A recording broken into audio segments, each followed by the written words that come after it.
الحمد للہ الحمد للہ والصلاة والسلام علی رسول اللہ وعلی آلہ واصحابہ اجمعین، اما بعد، قال اللہ تبارک وتعالی فی القرآن المجید: اعوذ باللہ من الشیطان الرجیم، بسم اللہ الرحمن الرحیم۔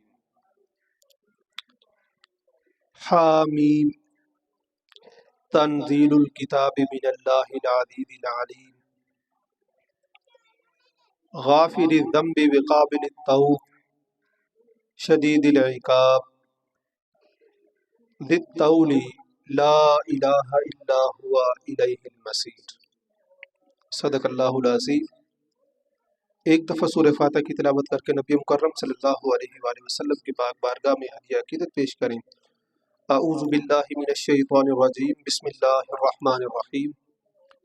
الحمد للہ رب العالمین، الرحمن الرحیم، مالک یوم الدین، ایاک نعبد و ایاک نستعین، اہدنا الصراط المستقیم، صراط الذین انعمت علیہم غیر المغضوب علیہم ولا الضالین، آمین۔ الصلاۃ والسلام علیک یا سیدی یا رسول اللہ، الصلاۃ والسلام علیک یا سیدی یا نبی اللہ، الصلاۃ والسلام علیک یا سیدی یا محبوب اللہ، وعلی آلک واصحابک یا سیدی یا شفیع المذنبین۔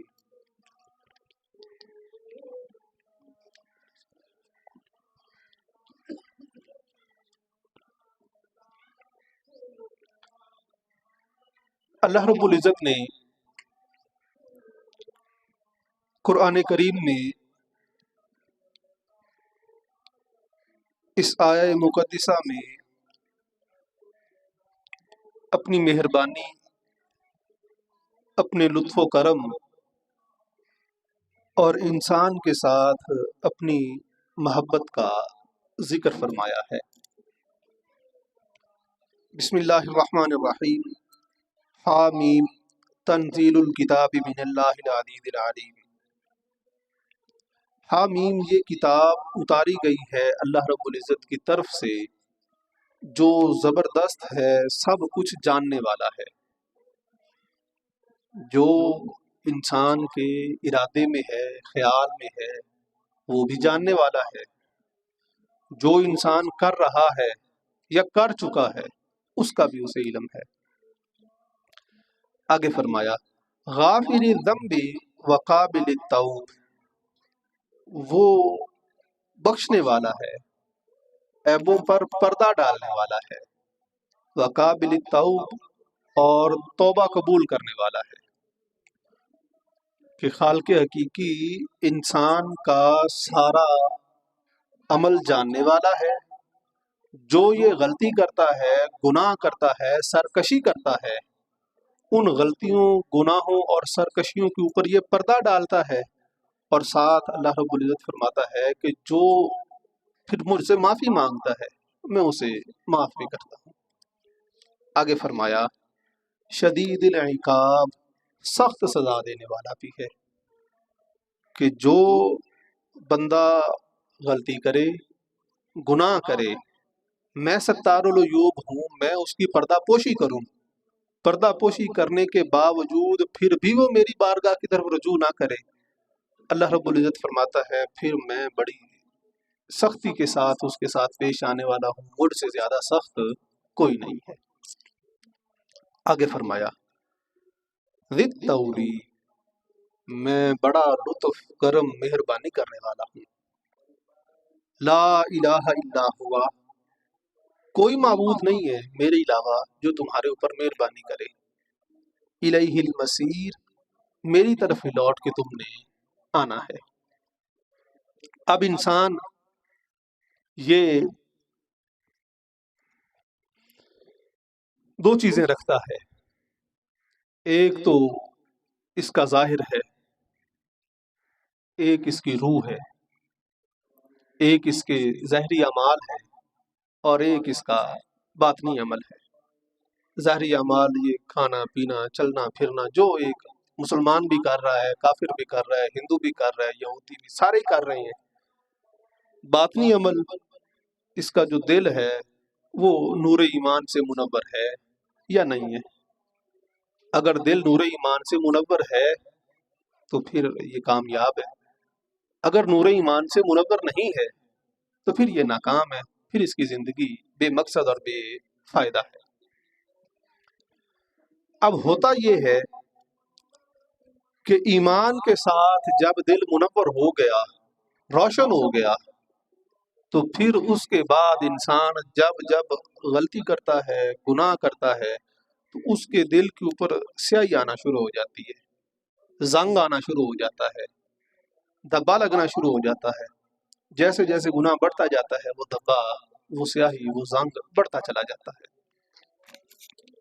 اب اللہ رب العزت فرماتا ہے کہ غافر الذنب، میں پردہ پوشی تو کرتا ہوں، تمہارے اس دھبے کو بھی چھپاتا ہوں، تمہارے اس گناہ کو بھی چھپاتا ہوں۔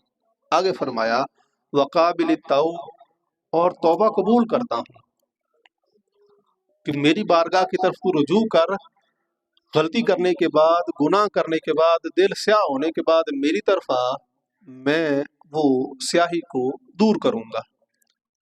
آگے فرمایا دت تولی، میں فضل و کرم کرنے والا ہوں۔ اب یہ فضل و کرم، یہ مہربانی، یہ محبت سراسر اس کی یہ عادت ہے۔ ایک سادہ سی مثال ہے کہ سخی کو سخاوت کرنے کے لیے منگتے کی ضرورت ہے، اگر منگتا نہیں ہے تو وہ کس پہ سخاوت کرے گا، کون اس سے لے گا؟ باری تعالیٰ مہربان ہے، رحم فرمانے والا ہے، اسے گناہ گار کی ضرورت ہے جس پہ وہ مہربانی کرے اور اپنی رحمت دکھائے۔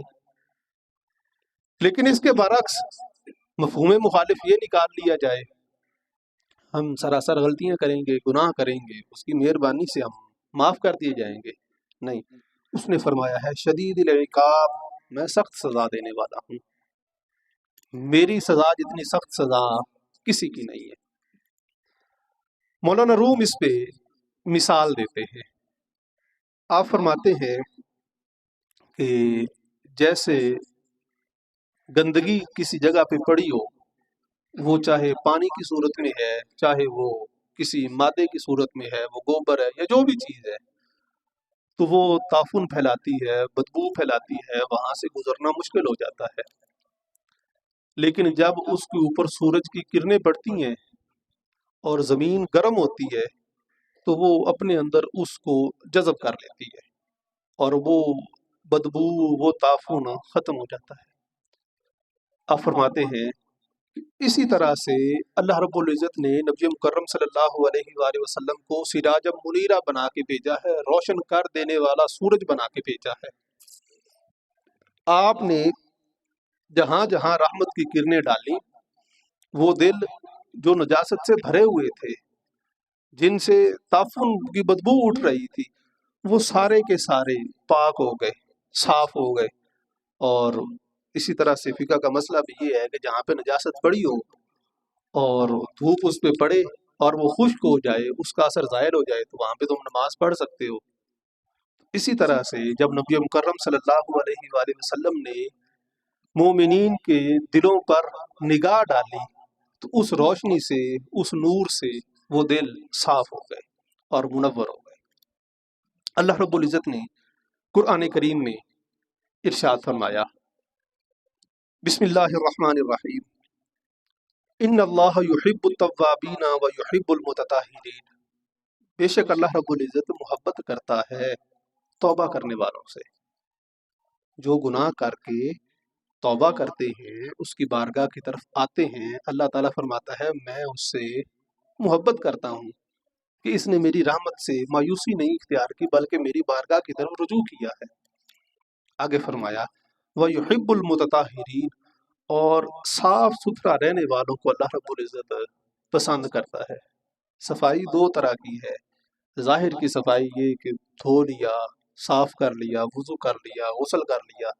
باطن کی صفائی دل کی صفائی ہے کہ جو ظاہری طور پہ بھی صاف ہو، جو باطنی طور پہ بھی صاف ہو۔ اللہ رب العزت فرماتا ہے میں اس کو پسند کرتا ہوں، اور یہ صفائی توبہ کے ساتھ آتی ہے، اس کے بغیر یہ صفائی نہیں آتی۔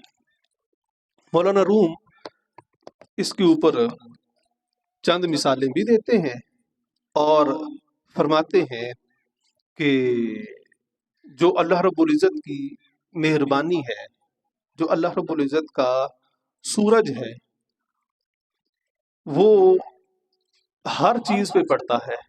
جس طرح سے سورج کی گرمی ہر عام خاص چیز پہ پڑ رہی ہے، اسی طرح سے اللہ رب العزت کا جو رحمت کا سورج ہے وہ بھی ہر طرف پڑتا ہے۔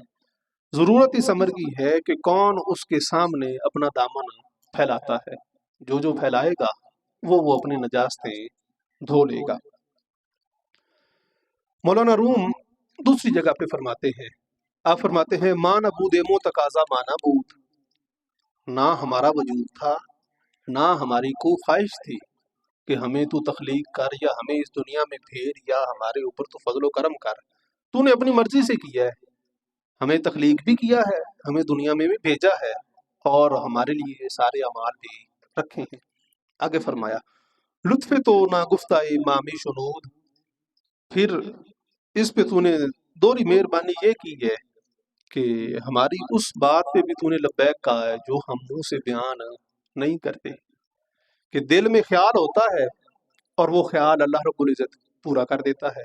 آپ فرماتے ہیں کہ نہ ہمارا وجود تھا، نہ ہماری کوئی خواہش تھی، تو نے ہمیں وجود بخشا، تو نے ہمیں نعمتیں بخشی اور اتنی بخشی کہ ہمارے دل میں جو خیال آیا وہ بھی تو نے پورا کر دیا۔ اب یہ مہربانی بھی کر کہ یہ جو رحمت والا سورج ہے وہ بھی ڈال، جس سے ہمارے دل پاک اور صاف ہو گئے۔ مولانا روم بیان فرماتے ہیں، آپ فرماتے ہیں کہ مین جوید لطف آمے تو سند آفتاب برحد شہامے، مین جوید لطف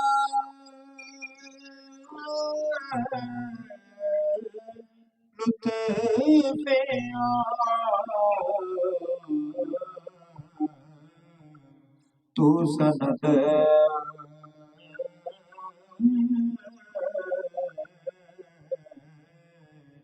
آفتاب مدد شامی زند۔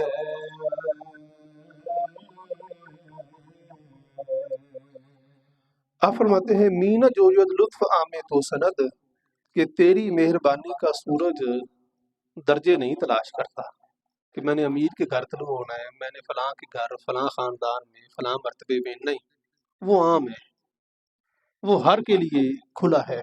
آفتاب برحد شہامی زند، وہ ہر ایک نجاست پہ اثر رکھتا ہے۔ ایسا نہیں ہے کہ فلاں بندے کی نجاست تو وہ صاف کرتا ہے، فلاں کی صاف نہیں کرتا، فلاں امیر ہے، غریب ہے، اچھے خاندان کا ہے، وہ برے خاندان کا ہے، نہیں، سب کے لیے وہ برابر درجہ رکھتا ہے۔ آپ فرماتے ہیں کہ وہ اتنا برابر درجہ رکھتا ہے کہ جس طرح سے سورج جب نجاست کے اوپر پڑتا ہے اور وہ نجاست خشک ہو جاتی ہے تو خشک ہو جانے کے بعد وہ کارآمد ہو جاتی ہے، کہ گائے کا گوبر، بھینس کا گوبر جب خشک ہو جائے، اس میں سے سمیل ختم ہو جائے تو وہ کام والا بن جاتا ہے، اس کو جلاتے ہیں، جلانے کے بعد اس سے روشنی حاصل ہوتی ہے، اس سے آگ حاصل ہوتی ہے، لوگ اس پہ کھانا پکاتے ہیں۔ آپ فرماتے ہیں کہ جب وہ خالق حقیقی تیرے دل پہ اپنے سورج کی نگاہ ڈالے گا، اپنی روشنی ڈالے گا، تیری نجاستیں جو ہیں وہ ختم ہو جائیں گی اور تو نیکی والا ہو جائے گا، ساری کی ساری چیزیں تیری ہیں وہ نیکیوں والی ہو جائیں گی، تیرے اندر بدی باقی ہی نہیں رہے گی۔ آپ فرماتے ہیں کہ شمس ہم میدہ ضمیرہ گرم کرد، تا زمیں باقی حدث ہارا بخرد۔ شمس ہم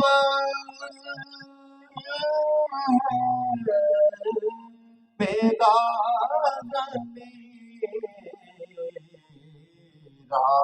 گرم کرتے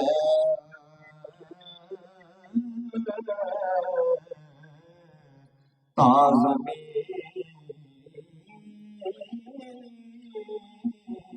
باقی حدث راب کھلتے۔ آپ فرماتے ہیں شمس ہم میدہ ضمیرہ گرم کرد، تا زمیں باقی حدث ہارا بخرد، کہ جب سورج نے زمین کے میدے کو گرم کر دیا، اس نے اتنا گرم کیا کہ وہ ساری نجاستوں کو زمین کھا گئی، نگل گئی، وہاں پہ کوئی نجاست باقی نہ رہی، وہاں پہ کوئی خرابی باقی نہ رہی۔ آپ فرماتے ہیں بلکہ کیا ہوا، جزو خاکی گشت ور رست از بے نبات ہاکذا یمحو لا الہ السیئات۔ اگلا شعر۔ جزو خاکی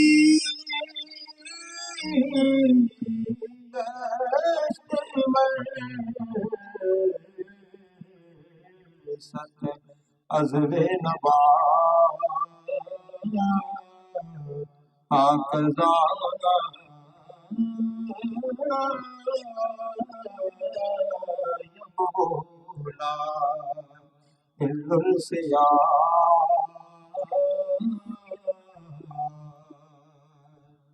جزو خاکی گشت و رست از بے نبات، وہ خشک ہونے کے بعد اس زمین کے اوپر پھول اگنا شروع ہو گئے، اس میں انگوریاں نکلنی شروع ہو گئیں۔ پہلے نجاست والی جگہ تھی، جب وہ سورج سے خشک ہو گئی تو وہاں سے پھول نکلنے لگے۔ آپ فرماتے ہیں کہ اسی طرح سے تیرا جو دل ہے وہ بھی نجاستوں سے بھرا ہوا ہے، جب خالق حقیقی تیری نجاستیں ختم کرے گا تو اس میں سے بھی پھول نکلیں گے، انگوریاں نکلیں گی، اور وہ باقی نجاستوں کو ختم کر کے ان کی خوشبو سب پہ حاوی آ جائے گی۔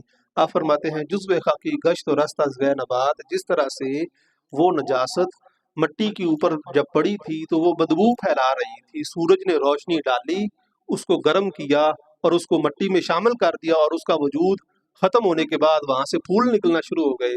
آپ فرماتے ہیں ہاکذا یمحو لا الہ السیئات، اسی طرح اللہ رب العزت جو ہے وہ بھی گناہوں کو ختم کرتا ہے، ان کو نیکیوں میں تبدیل کرتا ہے، اور اپنی مہربانی سے یہ سارا کام کرتا ہے۔ اللہ رب العزت نے قرآن کریم میں صحابہ کرام رضوان اللہ علیہم اجمعین کے بارے میں ارشاد فرمایا، بسم اللہ الرحمن الرحیم، وَاعْلَمُوا، اور جان لو، ان فیکم رسول اللہ، کہ تمہارے درمیان اللہ رب العزت کے رسول موجود ہیں۔ اگر تم ان سے جو گفتگو کرتے ہو اور وہ تمہاری گفتگو والی ہر بات مان لیں تو تم مشکل میں پڑ جاؤ گے، لہٰذا جو تم بار بار سوال کرتے ہو رسول مکرم صلی اللہ علیہ وآلہ وسلم اس پہ لبیک نہیں فرماتے۔ کس وجہ سے؟ اللہ رب العزت فرماتا ہے وَلَٰكِنَّ اللَّهَ حَبَّبَ إِلَيْكُمُ الْإِيمَانَ، لیکن اللہ رب العزت نے تمہارے نزدیک ایمان کو محبوب بنا دیا ہے۔ کس لیے؟ کہ اللہ رب العزت یہ چاہتا ہے کہ تم ایمان والے رہو، تمہارے لیے آسانی رہے، تمہیں مشکل میں اللہ رب العزت ڈالنا نہیں چاہتا۔ یہی وجہ ہے کہ آج ہم بھی آسانی میں ہیں، ہمارے لیے کوئی مشکل نہیں ہے۔ پہلے لوگوں کے لیے مشکل تھی کہ نجاست لگ جاتی، کپڑا کاٹ دیا جاتا، جسم پہ لگ جاتی، جسم کو خرید دیا جاتا، صدقہ و خیرات کا مال استعمال نہیں کر سکتے تھے، اور سب کے سامنے میدان میں اس کو رکھا جاتا، اگر آسمان سے آگ اتر کے اسے جلا دیتی تو وہ حلال مال تھا، اگر نہیں جلاتی تھے تو سب کے سامنے رسوا ہوتا تھا کہ یہ 2 نمبر طریقے سے کمایا ہے۔ جو گناہ کرتے تھے وہ چہرے پہ عیاں ہو جاتے تھے۔ ہمارے اوپر یہ ساری کی ساری مشکلات اللہ رب العزت نے ختم کر دی ہیں، کس وجہ سے؟ نبی مکرم صلی اللہ علیہ وآلہ وسلم کی پاک ذات کی وجہ سے۔ آگے فرمایا وَزَيَّنَهُ فِي قُلُوبِكُمْ، اور ایمان کو تمہارے دلوں میں آراستہ کر دیا ہے، مزین کر دیا ہے، کس کو؟ نور ایمان کو۔ اللہ رب العزت نے قرآن کریم میں دوسری جگہ پہ پھر ارشاد فرمایا بسم اللہ الرحمن الرحیم، الا من تابا، مگر وہ شخص جس نے توبہ کی، وآمنا، اور ایمان لایا، وعمل عملا صالحا، اور اس نے نیک اعمال کیے۔ اللہ رب العزت فرماتا ہے فَأُولَٰئِكَ يُبَدِّلُ اللَّهُ سَيِّئَاتِهِمْ حَسَنَاتٍ، اللہ رب العزت ان لوگوں کے جو گناہ ہے وہ نیکیوں میں تبدیل کر دے گا۔ آپ فرماتے ہیں کہ اسی طرح سے جب اللہ رب العزت کی رحمت کا سورج سراج منیرہ نبی مکرم صلی اللہ علیہ وآلہ وسلم اپنی شعائیں تمہارے دلوں پر ڈالیں گے تو وہ تمہارے گناہوں کو، تمہاری نجاستوں کو نیکیوں کے اندر تبدیل کر دیں گے۔ وہ نجاستیں نہیں رہیں گی بلکہ وہ نیکیاں بن جائیں گی۔ آگے آپ فرماتے ہیں کہ یہ تو وہ اثر ہے جو تیرے لیے ہے، تو ایک عام شخص ہے، اور تیرے لیے اللہ رب العزت نے یہ مہربانی رکھی ہے کہ جب وہ رحمت کی نگاہ تیرے دل پہ ڈالتا ہے تو تیری جو گناہ ہے وہ نیکیوں میں بدل جاتے ہیں۔ اور وہ حضرات جو اللہ رب العزت کے برگزیدہ ہیں، انبیاء کرام ہیں، ان کی کیا شان ہوگی؟ ان کے بارے میں پھر تو گمان کر، ان کے بارے میں خیال کر کے ان کے اوپر اللہ رب العزت نے کیسا کرم اور فضل فرمایا ہوگا، اور ان کے لیے اللہ رب العزت نے کیا انعام اور اکرام رکھا ہوگا، جبکہ اس نے تیرے لیے اتنی مہربانی رکھی ہے، تیرے لیے اس نے اتنی شفقت اور محبت رکھی ہے۔ آپ فرماتے ہیں کہ باری تعالیٰ، میں اس بات کا اقرار کرتا ہوں کہ میں کانٹا ہوں، میں سانپ ہوں، میں زہر اگلنے والا ہوں، میں لوگوں کو تکلیف دینے والا ہوں، میں بہت برا ہوں، لیکن اس کے برعکس تو بڑا مہربان ہے، تیری رحمت بھی اتنی بڑی ہے، تیری فضل و کرم کا بھی انتہا نہیں ہے۔ اب دو چیزیں برابر ہیں، ادھر سے گناہ کی انتہا ہے، معصیت کی انتہا ہے، دوسری طرف رحمت اور شفقت اور محبت کی انتہا ہے۔ آپ فرماتے ہیں کہ اب دو چیزوں کا مقابلہ ہے، دیکھتے ہیں کہ حاوی کون آتا ہے۔ آپ فرماتے ہیں آخری چیز، حاجتی منتہا زا منتہا تو برارے اے غیرت سروے سے ہاں۔ حاجتی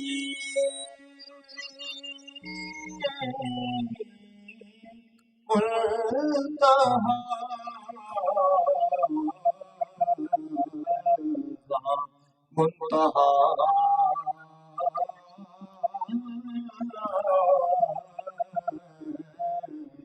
تو برا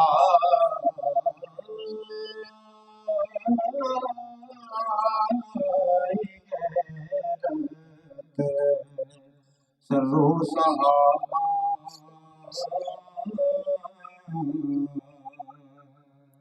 آپ فرماتے ہیں حاجتی منتہا زا منتہا، ادھر گناہ کی کثرت ہے، ادھر مہربانی کی کثرت ہے، تو مہربانی کر، تو میرے اوپر مہربانی فرما دے، اور میری جو سختی ہے، میری یہ جو خطائیاں ہیں، یہ ساری کی ساری معاف کر دے۔ آگے آپ فرماتے ہیں کہ تو نے قیامت والے دن یا قبر میں مہربانی تو فرمانی ہی ہے، رحمت کا دروازہ تو نے میرے لیے کھولنا ہی ہے، تو ابھی کھول دے، تیرے لیے کون سی مشکل ہے؟ اگر تو ابھی کھول دے گا تو ذرا میرے لیے تسلی ہو جائے گی، میرے لیے مہربانی ہو جائے گی۔ اللہ رب العزت نے قرآن کریم میں ارشاد فرمایا، بسم اللہ الرحمن الرحیم، وَإِنِّي لَغَفَّارٌ، بلا شبہ میں بہت بخشنے والا ہوں، لمن تابا، جو توبہ کرتا ہے، میری طرف جو رجوع کرتا ہے میں اس کے لیے بڑا ہی مہربان ہوں، وآمنا، اور ایمان لاتا ہے، وعمل صالحا، اور وہ نیک عمل کرتا ہے، ثم اہتدی، اور پھر اس پر مستحکم ہو جاتا ہے، توبہ کرتا ہے، نیک کام کرتا ہے، اور پھر اس ہدایت کے اوپر مستقل ہو جاتا ہے، پھر اس میں وہ ڈاواں ڈول نہیں ہوتا کہ ابھی توبہ کی، گناہ سے بچا، دوسرے دن پھر اس کے اندر انوالو ہو گیا، نہیں، توبہ کرنے کے بعد وہ اس پہ پکار بند ہو جاتا ہے۔ اللہ رب العزت فرماتا ہے میں بہت مہربانی کرنے والا ہوں۔ رومی فرماتے ہیں کہ جب میں مر جاؤں گا پھر بھی تو تیری مہربانی سے ہی میں بخشا جاؤں گا، بخشنا تو نے ہے ہی کسی نہ کسی ہیلے بہانے سے، تو آج یہیں پہ مہربانی کر اور اپنی رحمت کا دروازہ کھول دے، تیرے لیے کوئی مشکل نہیں ہے، تو چاہے تو ایک کانٹے کو پھول بنا دے، تو چاہے تو ایک سانپ کو ایک نیک انسان بنا دے، تیرے لیے کوئی مشکل نہیں ہے، تو ہر چیز پہ قدرت رکھتا ہے، تو نے کون کرنا ہے، سارا کا سارا کام ہو جانا ہے۔ اب میں مان رہا ہوں کہ میرے اندر گناہ ہے، خرابیاں ہیں، میں کانٹا بھی ہوں، میں سانپ بھی ہوں، میں سارے برے کام کرتا ہوں، لیکن تیری مہربانی سے یہ سارے کے سارے برے کام نیکیوں میں تبدیل ہو سکتے ہیں۔ تو اس دنیا میں رہتے ہوئے ہی میرے اوپر مہربانی فرما، چے جائے کہ کل کو تو میری قبر کے اوپر مہربانی کرے گا اور مجھے تو معاف کرے گا۔ آپ فرماتے ہیں برسرے گورم بخواہت،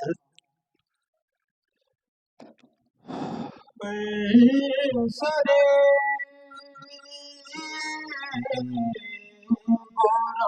گورم بے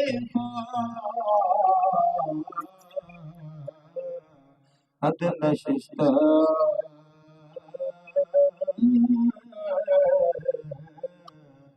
عہد سے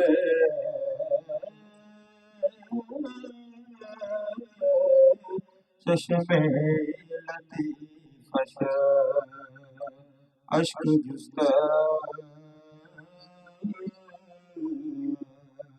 آپ فرماتے ہیں کہ جس طرح سے دنیا میں جب کوئی محبوب مر جاتا ہے تو اس کا محب اس کی قبر پہ جا کے آنسو بہاتا ہے، بار بار اس کی قبر پہ جاتا ہے اور بار بار وہاں پہ مہربانی والی باتیں یاد کرتا ہے۔ تو بھی میرے ساتھ بڑی محبت کرنے والا ہے، تو خالق حقیقی ہے، تو کہتا ہے کہ میں 70 ماؤں سے زیادہ پیار کرنے والا ہوں، کل کو تو نے میری قبر پہ آ کے مہربانی تو کرنی ہی ہے، لہٰذا کیوں نہ آج اس دنیا میں رہتے ہوئے میرے حال پہ رحم کر دے۔ آخری شعر آپ فرماتے ہیں دستگیرم در چنی بے چارگی شاد گردانم دری غم خارگی۔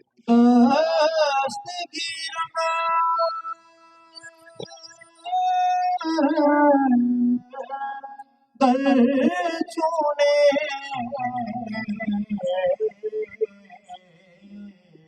بیچارگی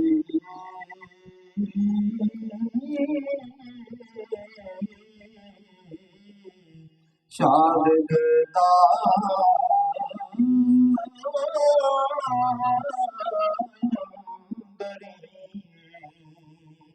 غم خارگی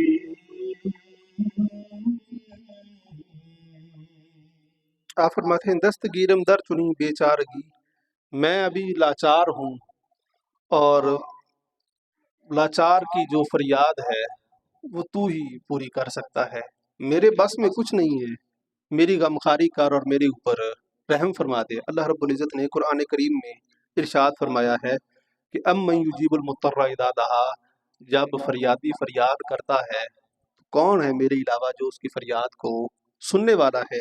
جو آیت مقدسہ ہم نے سب سے پہلے قرآن کریم کی تلاوت کی، اللہ رب العزت نے اس میں بھی یہی ارشاد فرمایا ہے۔ بسم اللہ الرحمن الرحیم، غافر الذنب، بخشنے والا اور پردہ پوشی کرنے والا، وقابل التوب، توبہ قبول کرنے والا، شدید العقاب، سخت سزا دینے والا، ذی الطول، بڑی مہربانی کرنے والا، لا الہ الا ہوا، میرے علاوہ کوئی معبود نہیں ہے، الیہ المصیر، میری ہی طرف تم نے لوٹ کے آنا ہے۔ پھر آج ہم اس خالق حقیقی کی بارگاہ میں کیوں نہ یہ عرض رکھیں کہ باری تعالیٰ جب ہم نے تیری طرف لوٹ کے آنا ہے، تو نے ہی ہمیں اس دنیا میں بھیجا ہے، نہ ہمیں آنے کا پتہ ہے نہ ہمیں جانے کا علم ہے، تو مہربانی کرتے ہوئے ہمارے دلوں کا رخ اپنی پاک ذات کی طرف کر کے ہمارے دلوں کو اپنی پاک ذات کا نور عطا فرما۔ اللہ رب العزت کی بارگاہ میں دعا ہے کہ وہ ہمیں نبی مکرم صلی اللہ علیہ وآلہ وسلم کے پاک اسوہ حسنہ پر عمل پیرا ہونے کی توفیق عطا فرمائے، ہمارے دلوں کا رخ اپنی پاک ذات کی طرف کر کے ہمیں گناہوں سے توبہ کرنے کی توفیق عطا فرمائے، ہمارے دلوں کو اپنی پاک ذات کا نور عطا فرمائے۔ شاہاں چیرب گربہ نوازت گدارا، ربنا آتینا فی الدنیا حسنۃ وفی الآخرۃ حسنۃ وقنا عذاب النار۔